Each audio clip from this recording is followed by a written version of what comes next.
Y al entrar al pasaje que vamos en esta noche a estudiar, estamos por primera vez analizando la historia del padre de la fe, el padre del principio, de donde comenzó Dios a tratar con un hombre, el primer hombre con el cual Dios comienza a tratar. Y una de las cosas más maravillosas que vamos a aprender en esta noche es lo siguiente. Una de las pruebas que la Biblia es, o por qué la Biblia es la palabra de Dios, es precisamente por eso, porque la Biblia no oculta los pecados, ni los fracasos, ni las debilidades de todos los hombres de Dios. No los exalta Dios como si fueran dioses, porque no hay Dios más que el Dios Padre de Jesucristo. Y Dios exhibe y nos muestra los pecados de Abraham, de David, de Sansón, de Pablo, de Pedro y de todas sus debilidades. ¿Por qué Dios lo hace así? Porque todos nosotros somos iguales también. Y vamos a ver más que cualquier otra cosa, de qué manera el Dios de la Biblia es un Dios grande, grande, grande en la paciencia, lento para la ira, grande en la misericordia. Y al comenzar a tratar el primer problema del hombre de la fe, imagínense el hombre de la fe, vamos a ver que Abraham, como todos nosotros, también era un hombre débil, egoísta, lleno de sí mismo, y a través de todo nuestro estudio de los capítulos que vamos a analizar de Abraham, vamos a ver cómo el Espíritu Santo comienza a tratar con cada una de estas áreas en la vida de Abraham. Vemos en el capítulo 12, versículo de 9 al 20, la prueba de Abraham. Y Abraham partió de allí caminando y yendo hacia el Negev. Hubo entonces hambre en la tierra, y descendió Abraham a Egipto para morar allá, porque era grande el hambre en la tierra. Y aconteció que cuando estaba para entrar en Egipto, dijo a Sarai su mujer: he aquí ahora conozco que eres mujer de hermoso aspecto, y cuando te vean los egipcios, dirán, sus mujeres, y me matarán a mí, y a ti te reservarán la vida. Ahora pues di que eres mi hermana, para que me vaya bien por causa tuya, y viva mi alma por causa de ti. Y aconteció que cuando entró Abraham en Egipto, los egipcios vieron que la mujer era hermosa en gran manera. También la vieron los príncipes de Faraón, y la alabaron delante de él, y fue llevada la mujer a casa de Faraón. E hizo bien a Abraham por causa de ella, y él tuvo ovejas, vacas, asnos, siervos, criadas, asnas y camellos. Mas Jehová hirió a Faraón y a su casa con grandes plagas por causa de Sarai, mujer de Abraham. Entonces Faraón llamó a Abraham y le dijo: ¿qué es esto que has hecho conmigo? ¿Por qué no me declaraste que era tu mujer? ¿Por qué dijiste es mi hermana, poniéndome en ocasión de tomarla por mí por mujer? Ahora pues, he aquí tu mujer, tómala y vete. Entonces Faraón dio orden a su gente acerca de Abraham, y le acompañaron, y a su mujer con todo lo que tenía. Quiero que vean en el versículo 8, que antes de que comience el Espíritu Santo a delinear la caída de Abraham, veamos que dice la Biblia que en la última parada que él hizo, ¿se acuerdan ustedes? Después de salir de Aram, se paró, dice la Biblia, y partió de allí caminando y yendo hacia el Negev. Quiero que ustedes noten algo muy importante, porque en el versículo 8 dice la Biblia que él, antes de comenzar a caminar hacia el Negev, plantó su tienda teniendo Betel al occidente, ahí al oriente, y edificó allí un altar a Jehová e invocó el nombre de Jehová. Quiero que noten en el versículo 8 dos palabras: tienda y altar. Tienda y altar. Porque estas dos palabras caracterizan nuestro caminar con Dios. En estas dos palabras se resume toda la vida de un cristiano. La tienda nos habla de que somos peregrinos en esta tierra. Y el altar, el propósito por el cual vivimos, adorar a Dios. ¿Qué es la vida cristiana? Es una tienda y es un altar. La tienda, debo repetir, nos habla de que somos peregrinos. Esto nos habla de que el cristiano ya no puede poner sus deseos, sus anhelos, sus objetivos en este mundo. ¿Por qué? Porque si comienzas a vivir para este mundo, ya no te conviertes en peregrino. Pero si tú comienzas a entender que somos peregrinos y que todo es temporal, transitorio, efímero, vano y superficial, entonces ya no vives para este mundo. Es pues importante que cada uno de nosotros mantengamos este pensamiento durante toda nuestra vida cristiana. Vean ustedes en 1 de Pedro 1:17 en el Nuevo Testamento, de qué manera el apóstol Pedro ilustra esto. 1 Pedro 1:17.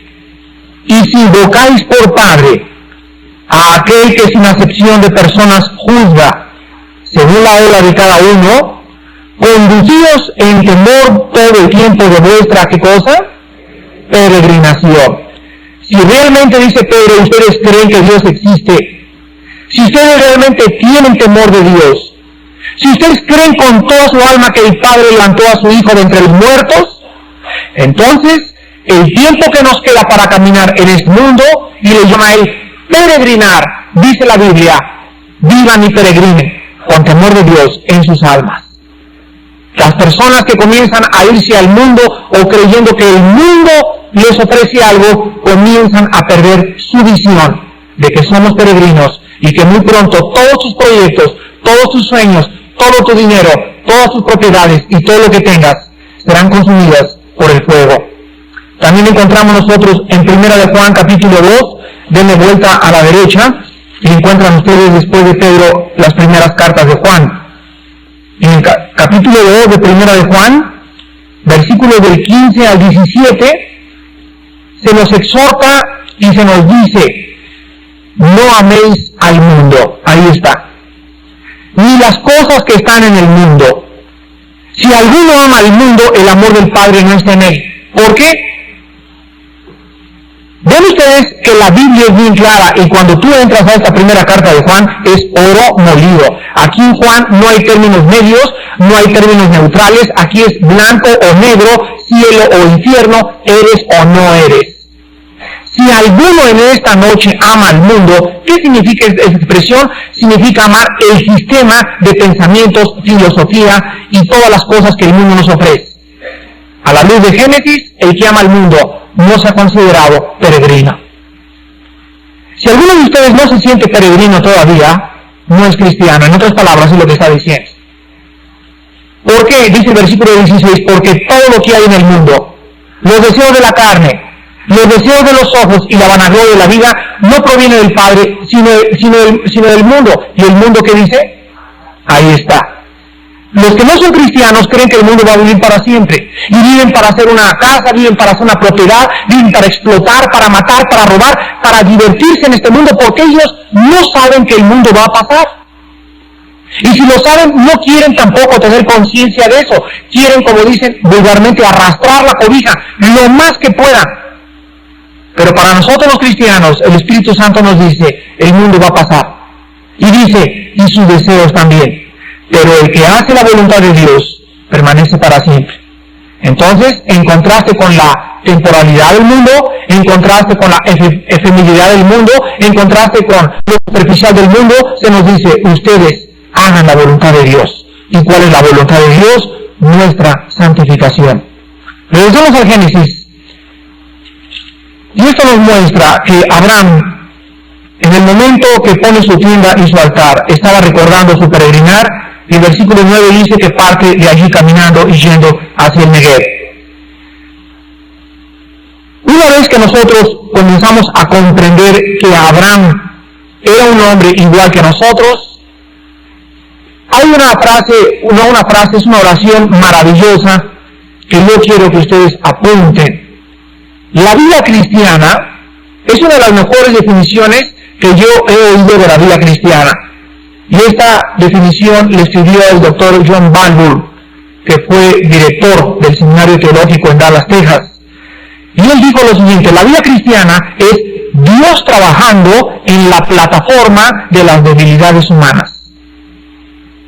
La vida cristiana es Dios trabajando en cuerpos frágiles, débiles, que somos todos nosotros. Esto lo podemos confirmar con la Biblia en 2 Corintios 4, donde dice, porque este tesoro se encuentra en vasos de barro, para que la excelencia del poder sea de Dios y no de nosotros. Entonces, es maravilloso que la vida cristiana es un Dios que todo lo puede, un Dios que hizo el universo en 6 días, un Dios que tiene una compasión por nosotros que jamás podríamos lograr comprender. Y Él sabe, porque Él se compadece de nuestra condición. Él sabe que somos polvo. Entonces lo único que nos pide es lo que le pidió Abraham. Abraham, recuerda 2 cosas durante toda la vida. Eres un peregrino y por favor, busca frecuentemente tener comunión conmigo. Por eso vamos a ver que en esta prueba Dios libra a Abraham de la prueba porque era un hombre piadoso. La palabra Negev en el hebreo significa lugar seco. Entonces, en esta dirección que ya comenzaba Abraham a partir, vean ustedes geográficamente, aquí estaba la tierra de Canaán, aquí estaba Egipto, de donde salió Abraham, él tenía que subir. El Negev estaba abajo en dirección a Egipto. Desde el momento que Abraham comenzó a dejar la dirección donde Dios quería que se dirigiera, comenzó a viajar hacia el Negev, o sea, hacia el sur y no hacia el norte. ¿Ustedes saben que la Biblia dice que el cielo está al norte? ¿Lo sabían? Bueno, cuando ustedes lean o busquen una concordancia la palabra norte, van a encontrar más de 7 veces, principalmente en el Antiguo Testamento, que el cielo, no el cielo de las estrellas, donde mora Dios, se encuentra al norte de la tierra. O sea, donde quiera que estén, las agujas, todas las agujas magnéticas apuntan hacia dónde? Hacia la polaridad que se encuentra en el norte del hemisferio terrestre. Entonces, siempre se compara la vida cristiana caminando hacia arriba y no hacia abajo. Hacia abajo es el infierno, hacia arriba es el cielo. Abraham comienza a caminar hacia el sur, hacia la dirección del Negev. ¿Qué fue lo que hizo que Abraham comenzara a desviarse? Versículo 10. Hubo entonces hambre en la tierra. Y descendió, ya no dice subió, ¿verdad?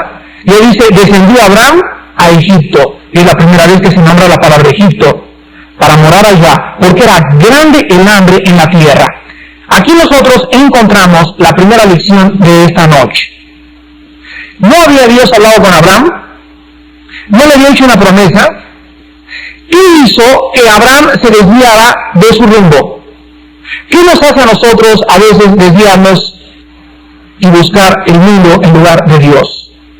Primera lección en esta noche. La incertidumbre hacia el futuro nos hace dudar de la fidelidad de Dios. ¿No es cierto?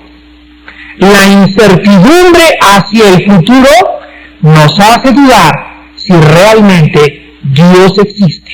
Y si no existe, dudamos o albergamos en nuestro corazón dudas de que Él pueda en ese momento ayudarnos. ¡Qué incrédulos nos portamos muchas veces en la vida cristiana! Y yo me inmiscuyo en esta incredulidad. Yo recuerdo una vez que estaba en mi casa, ahí en Cuernavaca, y comenzamos a oír ruidos por aquí, por allá, y que los ladrones, etcétera, etcétera, y mis hijos tienen un rifle ahí, Magnum de postas, de vez en cuando para tirar al blanco, y en eso corro yo al cuarto de mis hijos y les digo, a ver, échenme el rifle.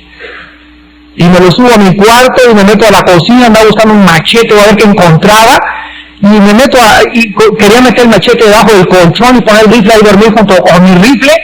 Y en ese momento mi esposa se ve y me dice, tanto movimiento, ¿qué estás haciendo? Y yo, pues estoy, hasta me dio vergüenza. Pues aquí tengo el rifle por si aquello de que las flies, ¿verdad? Y me dice, esposa, pero es que realmente no recuerdas el Salmo 91. A ver, repíteme el Salmo 91, tú que memorizas tanto, me dices. El que habita al abrigo del Altísimo morará bajo la sombra del Omnipotente. Diré a mi vida, alma mía, no temeré, tú eres mi refugio. Y me dijo mi esposa, ¿de verdad lo crees? Yo me hinqué y le dije, pues voy a orar. Y le dije a Dios, Padre Santo, ojalá muchas veces lo que yo predique no sea inconsistente con lo que yo vivo. Y descubrí que qué incrédulo me porto muchas veces en mi vida cristiana. Esto es algo que va a formar parte de nuestra naturaleza y es algo con lo cual vamos a tener que luchar más y más y más. ¿Y saben ustedes que Dios sabe esta inconsistencia nuestra? Él sabe cuán débiles somos, cuántas veces. Una vez entré a una iglesia y le dije, los ateos, quién sabe qué, y dijeron, sí, cierto, por ahí se paró, mueran los ateos. Y yo les dije, un momentito, quiero decirles a ustedes que muchos de ustedes también son ateos. No, todos creemos en Dios. Y le dije, si creen en Dios, muchos de ustedes viven como si Dios no existiera. Dios es peor que un ateo. ¿Saben ustedes ustedes que por la razón por la cual Dios sabe que somos tan débiles y que somos tan frágiles para dudar fácilmente de su fidelidad, ¿saben ustedes qué hizo Dios para que nosotros no pudiéramos caer en una trampa, en un hoyo de desesperación y olvidarnos que Él existe? Para esta razón nos dejó la Biblia. Vean ustedes en Romanos 15:4, dos razones por las cuales Dios nos dejó la Biblia. Romanos 15:4, y dice así: porque las cosas que se escribieron antes para nuestra enseñanza se escribieron a fin de que por la paciencia y la consolación de las Escrituras tengamos, ¿qué cosa? Vean ustedes que Dios sabe que toda la vida del ser humano es un peregrinar y siempre el ser humano tiene miedo al futuro. Dice en Mateo 24 que cuando venga la tribulación, los hombres van a desfallecer en su corazón por las cosas que sobrevendrán en este planeta. Entonces, como siempre el cristiano dice, ¿y qué comeré? ¿Y qué vestiré? ¿Y en dónde trabajaré? ¿Y de verdad me verá Dios? ¿De veras será Dios? Ahora, me ayudó el año pasado, pero ¿me podrá ayudar ahora? Para esto Dios nos dice que nos ha dejado este instrumento, porque cuando tú vienes a la Biblia y la lees y la meditas, te da dos cosas. En primer lugar, nos da paciencia y en segundo lugar, nos da consolación. ¿Para qué? Para que nosotros tengamos esperanza, para que sigamos viviendo para Cristo.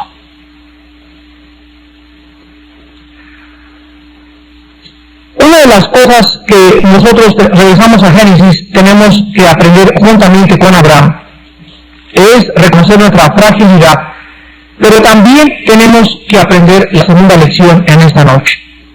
La segunda lección es la siguiente: debemos estar preparados, porque cuando las pruebas vengan, si no lo estamos, las pruebas nos derrumbarán. Voy a repetir, debemos estar preparados todos los días, porque nunca sabemos cuándo viene una prueba a nuestra vida. Y si la prueba viene y llueve sobre tu casa y se mete el agua por debajo y los vientos la azotan, si tú no estás sobre la roca, grande será tu ruina. Dice en Efesios 6:13, estad preparados para el día malo, con toda la armadura de Dios. En Marcos 4, versículo 6 y versículo 17, el Señor Jesucristo dice: hay muchos que dicen que son cristianos y recibieron la palabra cuando se convirtieron de una manera muy superficial. Estas personas, como no tenían tierra, ni echaron raíz nunca en su vida cristiana, cuando viene la tribulación y la persecución por causa de la palabra, ellos abandonan el camino. De otra forma, las personas que no hacen una conversión superficial, sino que le entregan su vida a Jesucristo de una forma clara y se consagran pronto, las pruebas los ayudan a afirmarse más. Tú no sabes en qué momento va a llegar la prueba. El otro día me encontré una señora que me habló por teléfono y me dice: Armando, mi hijo de 4 años se acaba de morir de encefalitis. Le atacó el virus al cerebro y en 48 horas se llevó el Señor a mi hijo de 4 días. El problema está que cuando su hijo se murió, esta hermana no estaba preparada. ¿Saben qué pasó? La tuvieron que inyectar y le tuvieron que meter hasta Valium intravenoso para poder calmarla, porque después de que despertó todavía 15 días se estaba volviendo loca. ¿Cómo es posible que un cristiano con el poder del Espíritu Santo pueda ante una prueba sucumbir tan fácilmente? La fuimos a visitar al hospital, ya salió del hospital, hermana, gracias a Dios, ya se volvió a congregar, pero le dije, dijo, Armando, ¿qué me pasó? Mira, me sentí que me volvía loca, y le dije, hermana, usted no estaba preparada cuando vino la prueba. ¿Cuántos de ustedes se pueden quedar sin trabajo el día de mañana? ¿Cuántos de ustedes el día de mañana matan a tu hijo, matan a tu esposa, o descubres que tu esposo te es infiel, o descubres que tu mujer te engaña? En cualquier prueba tenemos que estar preparados, mis queridos hermanos, porque si no lo estamos, nos van a derrumbar. Ahora, muchos cristianos se encuentran tan enfermos y tan debilitados espiritualmente que cuando las pruebas vienen, por su poca preparación espiritual, caen tan fácilmente y saben lo primero que hacen es culpar a Dios de sus desgracias. Leí en el periódico hace 4 días que un homosexual en Tijuana se metió en la iglesia católica y comenzó a romper todos los santos y los cristos, etcétera, etcétera. Total que lo agarró la policía a la salida y él dijo que él había destruido a la iglesia de Dios porque había descubierto que tenía SIDA y Dios tenía la culpa y quería destruir todos los santos de la iglesia y todo lo que estaba en la iglesia para que ya nadie llegara a adorar a Dios, porque Dios no era amor, porque si hubiera sido amor, Él lo hubiera protegido. Este hombre, desgraciadamente, no era cristiano, para comenzar. En segundo lugar, él creía que él puede hacer lo que le da la gana y salirse con la suya, y no sabe que en Gálatas 6 dice lo que siempre le recoges, y el SIDA era la cosecha que él había sembrado en su degeneración moral. Y la Biblia dice que cuando las pruebas vienen y el hombre no está preparado, voltea los ojos al cielo y le dice, tú tienes la culpa, cuando Dios nos ha dicho, vístanse porque va a llover, y si te mojas, no es mi culpa, yo te dije, saque el paraguas. Ahora, la otra lección que vamos a aprender nosotros también es la siguiente. Dice el versículo 10, que no solamente había hambre, sino que el hambre hace o empuja a Abraham a descender a Egipto. Pero hay una frase muy importante, dice, para morar allá. O sea, no dice, voy a comprar unas tortas y milanesa y chorizo y me regreso. No, dice, para morar allá. Y dice, porque era grande el hambre en la tierra. Otra lección que vamos a aprender nosotros es la siguiente. Abraham tenía que aprender a confiar en Dios. Escúchenme muy bien. No solo cuando todas nuestras necesidades están satisfechas, sino también cuando no tenemos que comer. Voy a repetir, nuestra confianza en Dios y nuestro amor a Dios no es porque tengamos comida en la mesa, o porque tenga un vehículo, porque tenga bendición con mis hijos, o porque haya salud. Hay que confiar también en Dios en las malas. Vean ustedes Mateo capítulo 6. Qué fácil es confiar en Dios cuando todo está bien, ¿verdad? Pero cuando está todo mal, ¿realmente confías en Dios? ¿De veras crees sus promesas? ¿Crees que vive el Señor Jesucristo, sabiendo que los 12 cabezones que le seguían eran igual a Abraham, y somos igual nosotros? En Mateo 6, del 25 al 34, el Señor Jesucristo lo mismo le dice a los discípulos. Por tanto les digo, no os afanéis por vuestra vida, qué habéis de comer, o qué habéis de beber, ni por vuestro cuerpo qué habéis de vestir. ¿No es la vida más que el alimento y el cuerpo más que el vestido? Miren las aves del cielo, que no siembran, ni ciegan, ni recogen en graneros, y vuestro Padre Celestial las alimenta. ¿No valéis vosotros mucho más que ellas? ¿Y quién de vosotros podrá, por mucho que se afane, añadir a su estatura un codo? Y por el vestido, ¿por qué os afanáis? Considerad los lirios del campo, ¿cómo crecen? No trabajan ni hilan. Pero os digo que ni aun Salomón, con toda su gloria, se vistió así como uno de ellos. Y si la hierba del campo que hoy es, y mañana se echa en el horno, Dios la viste así, ¿no hará mucho más a vosotros, hombres de poca fe? No os afanéis pues diciendo, ¿qué comeremos? ¿Qué beberemos o qué vestiremos? Porque los gentiles, o sea, los que no son cristianos, buscan todas estas cosas, pero vuestro Padre Celestial sabe, Él sabe que tenéis necesidad de todas estas cosas. Entonces, ¿cómo podemos tener paz? ¿Cómo podemos tener seguridad hacia el futuro? ¿Cómo puedo no acabar en la ansiedad? Dice el versículo 33. Busca primeramente el reino de Dios y su justicia, y todas estas cosas, te lo prometo. Yo no puedo jurar por alguien más grande que yo. Dicen Hebreos que Dios, no teniendo por quién jurar, juró por sí mismo.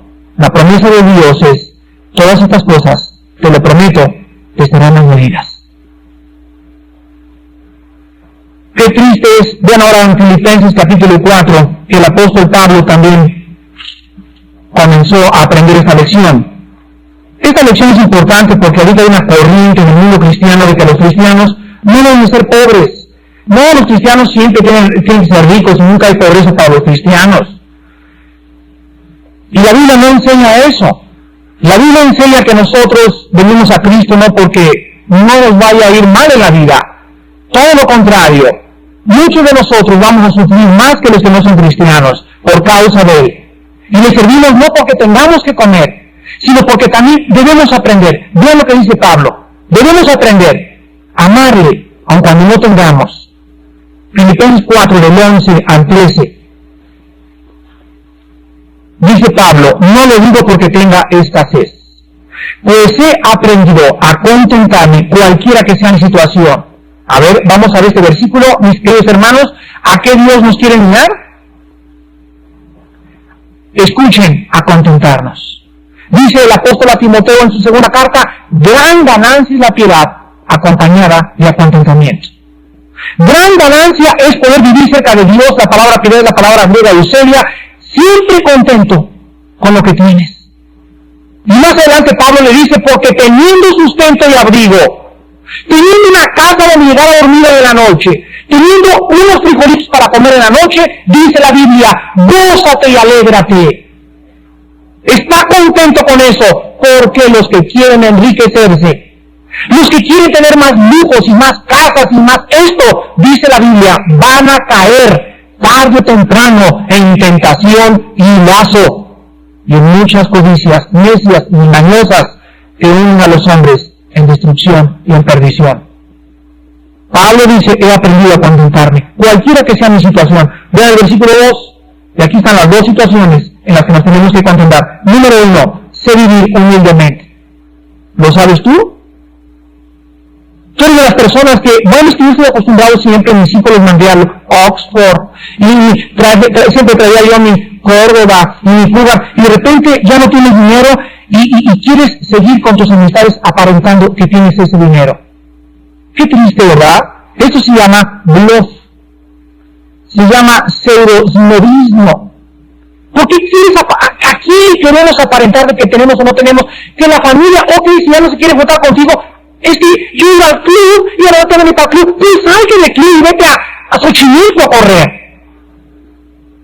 Y ya se acabó el club, se acabó, mijito, se acabó esto, se acabó el otro, vamos a aprender a vivir también humildemente. ¿Qué acaso necesitamos ese blog para poder ser felices? La Biblia dice, gran ganancia la piedad, acompañada de contentamiento. No forces tu situación, aprende a vivir pobre, no es pecado ser pobre. Yo les he compartido muchas veces cuando mi familia y yo vivíamos en Acapulco, solo Dios sabe que lo único que teníamos era hamacas para acostarnos.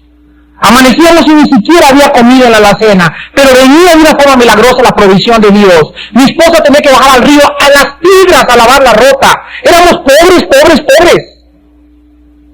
Y no se imaginan qué bendición, con qué grato recuerdo vive en nuestra mente esos pensamientos y cuánta felicidad encontramos nosotros en las cosas simples de la vida. Siempre recordaremos como una de las cosas más bellas de nuestra vida, la pobreza que vivimos hace muchos años. Sé vivir humildemente y sé también tener abundancia. Cuidado, cuando no aprendes a no tener y tienes de repente, se convierte el dinero en una maldición. Que no es fácil vivir con mucha lana, es todo lo contrario. Así como es difícil no tener dinero y tener mucho dinero, si no has aprendido a que Dios es suficiente sin y con cuando tienes dinero, recuerda una cosa, tú puedes tener dinero sin tener la bendición de Dios. Si tú tienes dinero y no tienes la mano de Dios en tu dinero y te está bendiciendo Dios en todo lo que tienes, se convierte en la peor de las maldiciones. Tenemos que aprender entonces a tener dinero y a no tener dinero. Ahora, ¿cómo se aprende a tener dinero? Diezmando. Dice en 2 Corintios 8 y 9 que cuando Dios le da a los ricos, les da para que suplan los ricos la necesidad. ¿De quiénes? De los pobres. Entonces, cuando tú tienes mucho dinero, si no aprendes a usar ese dinero, que es para darle a los que no tienen, y para la propagación del Evangelio, Dios con la facilidad que te lo dio, te lo puede quitar de la noche a la mañana, porque Dios les hace como polilla, lo más. Siempre que vayamos a hacer una alianza con el mundo, compadrito, quiero ser mi socio, quiero poner un puesto de tacos, y yo sé que mi compadre no es cristiano, en ese momento, al hacerme yo socio, al unirme en yugo desigual con un incrédulo, estoy haciendo alianza, compromiso con el mundo, y en ese momento comienzo a descender. No espero yo bendición de Dios en mi negocio. Cásate con una incrédula, en este momento no se va a convertir, ¿sabes una cosa? ¿Por qué no se va a convertir tu novia cuando tú te cases con ella? Porque en primer lugar te casaste en desobediencia.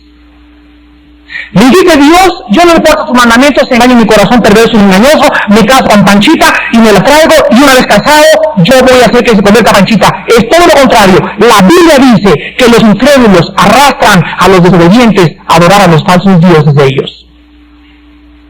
Tu novia le va a arrastrar a sus dioses. O al revés, tu novio incrédulo, tarde o temprano, si no tenías convicciones, y dices, bueno, pues, ¿de qué Cristo me estás hablando? Si yo soy católico y no tengo convicciones, si tú tuvieras convicciones, no te casarías conmigo. Por lo tanto, para mí, tu cristianismo no es mejor que mi catolicismo. Y es una burla de nosotros, de los cristianos. Los mismos incrédulos se burlan de los cristianos cuando nosotros no tenemos convicciones. Alianza con el mundo es alianza con Satanás. Dice en Santiago, en 2 Corintios 6, 14 al 15, que los yugos desiguales, la unión permanente con aquellos que no son cristianos, es un yugo con las tinieblas. Ahora leamos en Génesis 12, del 11 al 16. De aquí ya el pobre Abraham, se va a Egipto, el hambre le hace que se vaya para allá, se le olvida la promesa que le hizo a Dios, se le olvida la fidelidad de Dios, de repente se le borró totalmente el cassette dentro, y Abraham comienza a descender y comienza a arriesgar a su propia familia al arrastrarlos al mundo con él. Dice en el versículo 11 que aconteció que cuando estaba para entrar en Egipto, dijo a Sarai su mujer, he aquí ahora conozco que eres mujer de hermoso aspecto. ¿Hasta cuándo descubrió Abraham que era bonita su esposa? ¡Qué vergüenza, ¿verdad? ¡Qué vergüenza! Oh, pues mírala bien, de veras que estás chula, ¿eh? La haces, hija. Y cuando te vean los egipcios, dirán, su mujer es, y me matarán a mí, y a ti te reservarán la vida. Ahora pues, di que eres mi hermana, para que me vaya bien por causa tuya, y viva mi alma por causa de ti. Y aconteció que cuando entró Abraham en Egipto, los egipcios vieron que la mujer era hermosa en gran manera. Abraham tenía razón en ese aspecto. También la vieron los príncipes de Faraón, y la alabaron delante de él, y fue llevada a la mujer a casa de Faraón. E hizo bien Abraham por causa de ella, y él tuvo ovejas, vacas, asnos, siervos, criadas, asnos y un cura. Quiero que vean aquí en primer lugar lo siguiente. Ya al entrar Abraham a Egipto, quiero antes de que ustedes puedan, o antes que podamos comenzar a analizar el porqué de lo que hizo Abraham, quiero que entiendan algo. Los egipcios, al igual que los cananeos, descendían de Misraim. O sea, ellos eran los descendientes directos de los cananitas. Y por lo tanto, los egipcios en los tiempos de Abraham eran, número uno, politeístas, crueles y degenerados moralmente. Abraham sabía que el mundo de entonces era un mundo degenerado. Podían ver en la calle a una mujer, la raptaban, se levaban, la violaban entre ellos o 15, y era como no había cárcel para los secuestradores ni para los violadores de mujeres. Entonces, cuando Abraham se da cuenta de eso, tiene una alternativa. Abraham dice, bueno, necesitamos salir porque no hay papa. Y por otro lado, mi esposa está preciosa, y donde sepan que es mi esposa, me van a matar para quedarse con ella, pero si yo digo que es mi hermana, entonces, pues que se vaya ella, pero yo salvo mi vida. ¿Saben ustedes lo que nos revela aquí del carácter de Abraham y del corazón de Abraham? Que en primer lugar, Abraham era un hombre egoísta y miedoso. Egoísta y miedoso. Escuchen lo que Abraham estaba haciendo. Abraham prefiere entregar a su esposa a cambio de su vida. ¿Se acuerdan ustedes de Job 2:4? ¿Qué dijo Satanás? Piel por piel. Todo lo que el hombre tenga, dará por su vida. Aquí vemos que Abraham estaba dando aquello que era lo más preciado para él, su esposa, por él salvar su pellejo. Al entrar a Egipto, todos los egipcios comenzaron a ver, pero no era más que muchacha y que señora, etcétera, etcétera, y Abraham dijo, no, yo prefiero vivir. Y órale, vete con él, si ahorita avientas tu canita al aire con el faraón, con los príncipes, ¿verdad? Pero yo quiero seguir viviendo. Dice la Biblia, en el versículo 15, que también los príncipes de Faraón la alabaron. Vean ustedes, para que los egipcios hayan puesto los ojos en la mujer de Abraham, era porque de veras, Saraí era una mujer hermosísima, o sea, una mujer que paraba el tráfico, en otras palabras.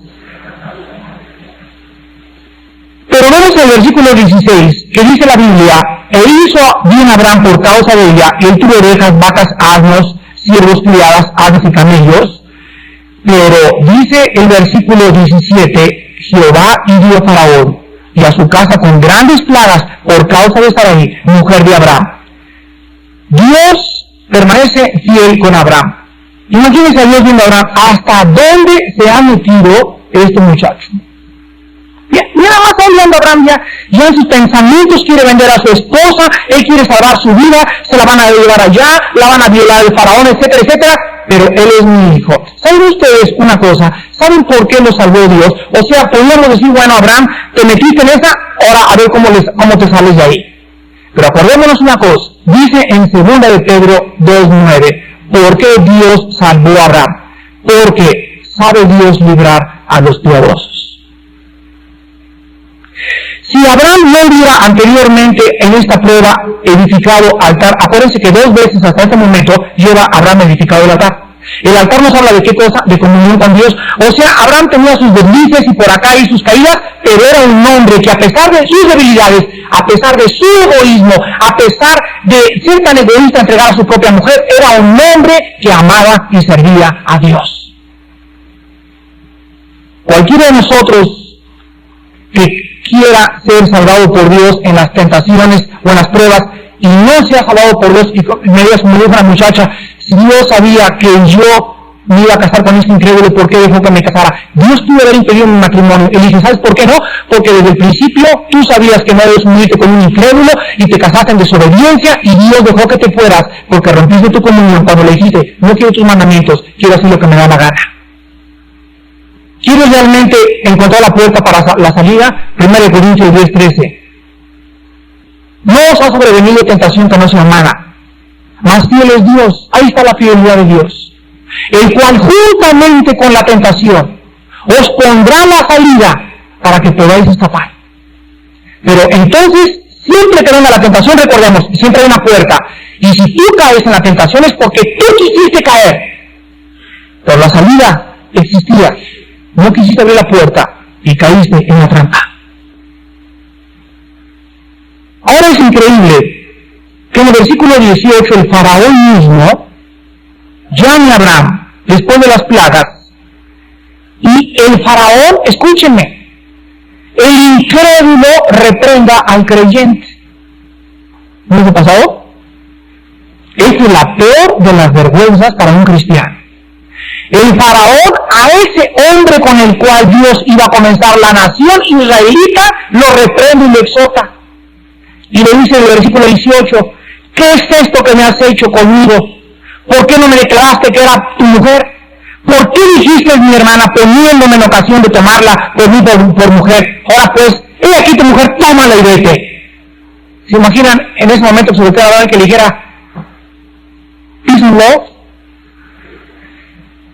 O que le dijera, Cristo vive. ¿Qué hubiera hecho el faraón? Le hubiera dicho, ¿sabes qué? Comienza con tu propia esposa. La penúltima lección que aprendemos aquí es que nuestro compromiso con el mundo destruirá nuestro testimonio. Y los mismos hombres del mundo serán usados por Dios para reprendernos. En el momento en que comenzamos a romper la comunión con Dios, en tu oficina, en tu escuela, vas a encontrar personas que van a reprenderte y a exhortarte. Y va a ser tan vergonzoso que tus propios padres te digan, ¿cómo me dices que eres cristiana si tienes 3 días que no me lavas los trastes? Cuando le digas a tu mamá, mamá, Cristo te ama, Jesus loves you, tu mamá te va a volver y te va a decir, quiero que me lo demuestres primero siendo buena hija. Cuando tú vayas con el jefe de tu oficina y le digas, peace and love, Cristo le ama, etcétera, etcétera, te va a decir, primero comienza a llegar temprano a su oficina. A ver, usted dice que me habla de Cristo, venga para acá. Oiga, usted es un contador y aquí está usted evadiendo impuestos. ¿Se imaginan ustedes la vergüenza de que el mundo sea usado por Dios para mostrarnos lo triste que es perder el sabor. Vosotros sois la sal de la tierra. Y si la sal fuere hollada, si perdéis vuestro sabor, no sirven para nada, dice Cristo, más que para ser pisoteados por los hombres. ¡Qué vergüenza pasó a Abraham! Ser pisoteado por los mismos incrédulos por causa de su pecado. Abraham estaba tratando de salvar su vida, pero realmente estaba perdiendo a su esposa a cambio de los favores del faraón. ¿Qué le ofreció a faraón en el versículo 16? El faraón le ofreció ovejas, mandar a sus hijos a la universidad, una feria, unos terrenos en Cocoyoc, siervos, su cúbar, etcétera, etcétera. El mundo siempre tratará de comprarnos. Cuando lleguemos a capítulo 19 y veamos la vida de Lot, vamos a encontrar que cada vez que nosotros nos vamos al mundo, el mundo va a tratar de comprarnos de una u otra manera nuestra fidelidad a Dios. Vendrán personas y te ofrecerán una mordida. Dios permitirá que te pare una patrulla de tránsito y que llegue el patrullero, pues nos arreglamos. Y en ese momento vemos el ataque satánico a nuestra vida, a violar nuestras convicciones morales delante de Dios, de no pagar mordida, de pagar impuestos, de no ser payuqueros. ¿Arroz?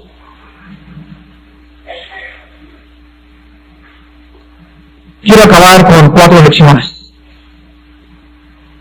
resumiendo todo el capítulo 2.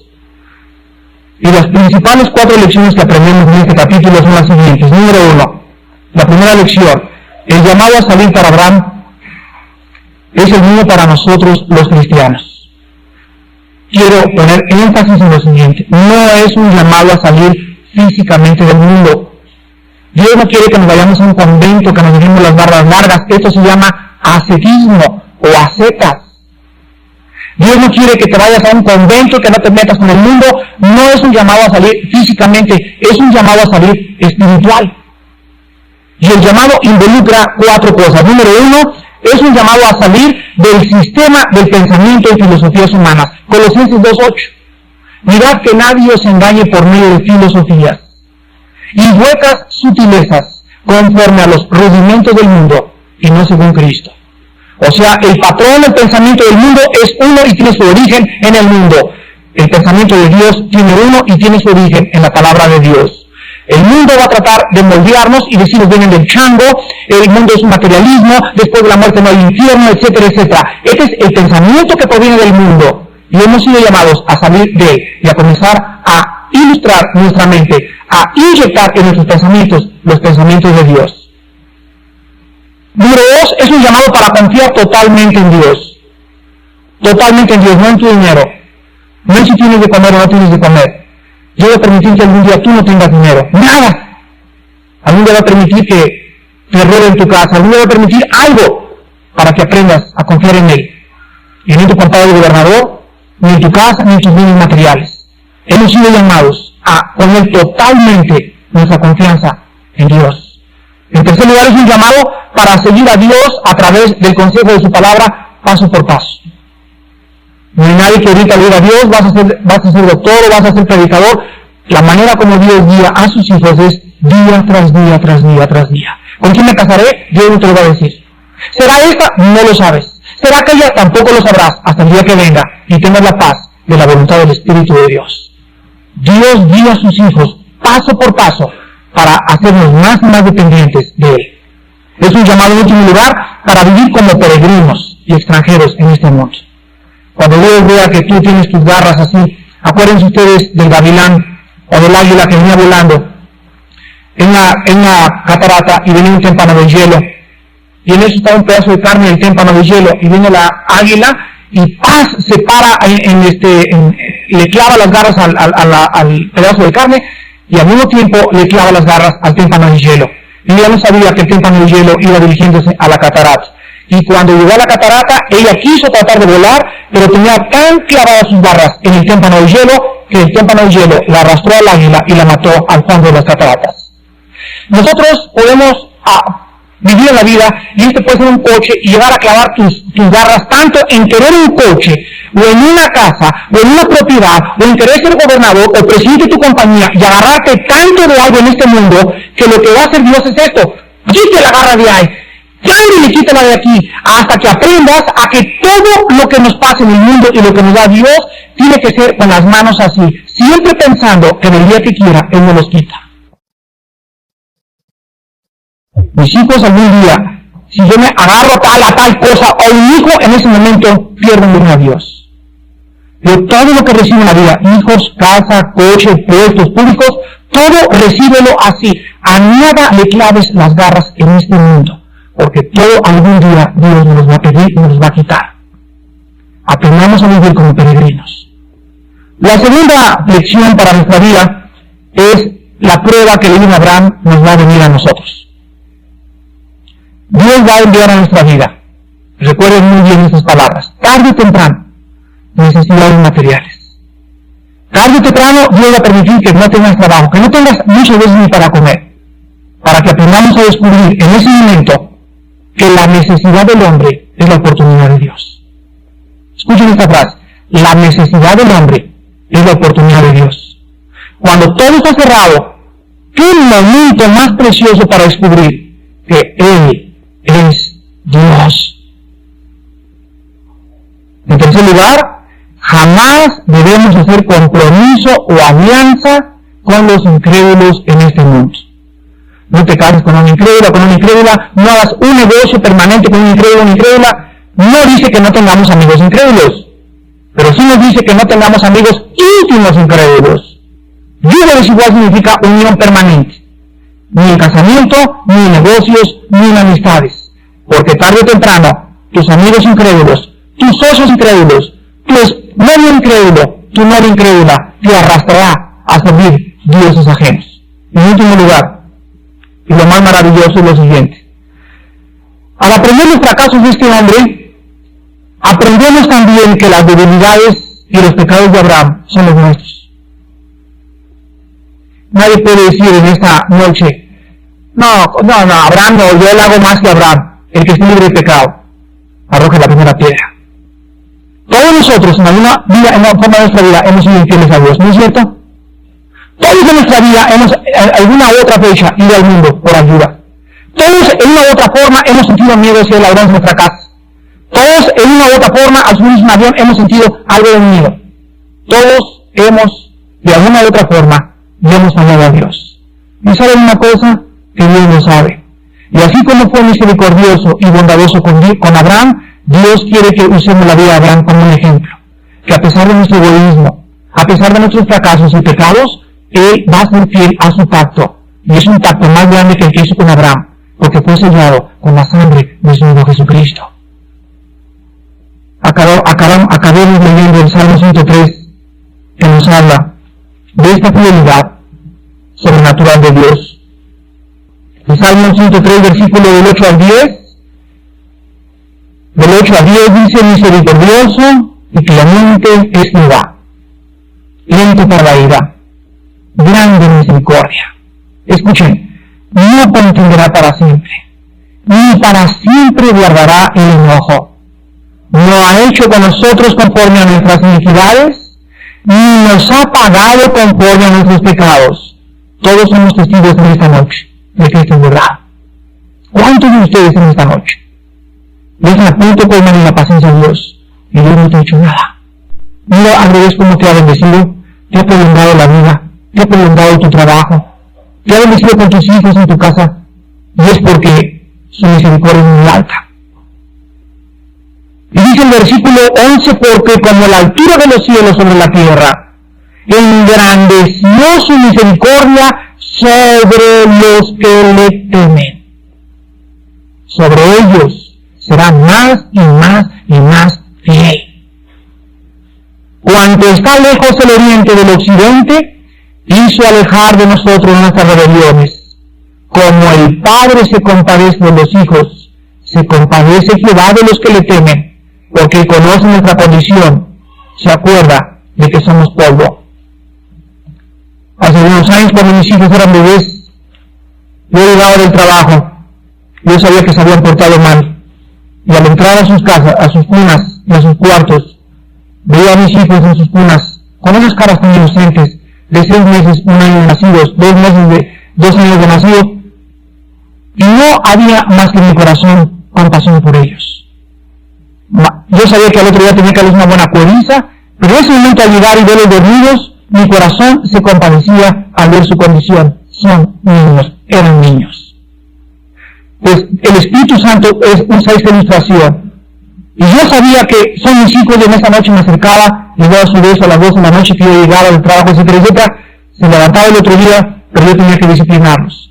Pero si mi hija levantarse venía y me abrazaba y me decía, papá, perdóname haberle contestado, haberle dicho de los días a su mamá, yo sabía que no le podía castigar. Yo le decía, te perdono porque te arrepentiste. No es verdad. La compasión nos dio en el corazón en nuestros hijos. ¿Cuánto más por Dios? Dios te ama infinitamente. Y Dios sabe que eres polvo y que eres débil. Pero entiende una cosa. Él no va a mezclar su compasión con su justicia. Lo único que tú tienes que hacer en esta noche es no aprovecharte de su compasión, sino pedirle perdón. Y su compasión y su misericordia, dice, se engrandecerá, será más grande sobre tu vida. Recordemos pues que la bondad y la serenidad de Dios están presentes durante todos los días de nuestra vida. Pero en esta noche tienes que recordar, Dios te librará de tus pruebas, te sacará de tus pruebas y engrandecerá su misericordia contigo. Si tú permaneces fiel y me dices, Padre Santo, soy muy débil, te pido perdón y quiero seguir caminando contigo hasta que tú vengas.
tu